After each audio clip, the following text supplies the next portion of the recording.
বইমেলার নবম দিনে এসে বাড়ছে পাঠক সমাগম। প্রতিদিনই আসছে নতুন বই। এবার পাঠকের আগ্রহের অন্যতম জায়গায় রয়েছে জুলাই গণঅভ্যুত্থান সম্পর্কিত বই। এদিকে এখনও মেলা মাঠে চলমান রয়েছে স্টলের কাজ। তানজিলা তাসনিমের রিপোর্ট।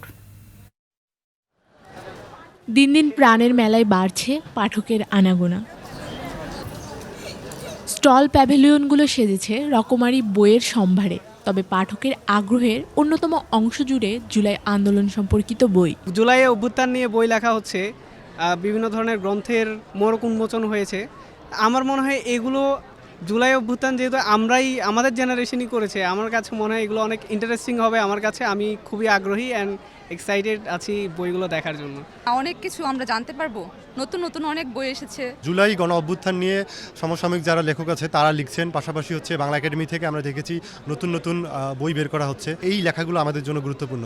এই জুলাই অভ্যুত্থানের পরে এই জায়গাটা তৈরি হয়েছে যে ফ্যাসিস্টের আমলে যেই বইগুলো নিষিদ্ধ ছিল সেই বইগুলো আমরা পড়তে পারবো। ছাত্র জনতার অভূতপূর্ব অভ্যুত্থান নিয়ে লেখা বিভিন্ন বই পাঠকের হাতে তুলে দিতে চেষ্টা করছেন প্রকাশনী সংশ্লিষ্টরা।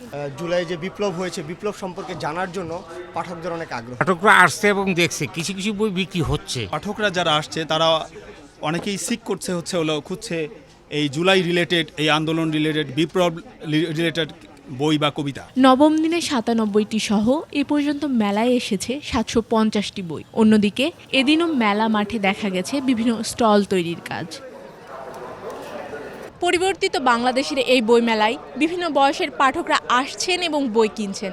তারা জানার চেষ্টা করছেন জুলাই গণ অভ্যুত্থানের অজানা দিকগুলোকে। তানজিলা তাসনিম, ২১ টেলিভিশন, ঢাকা।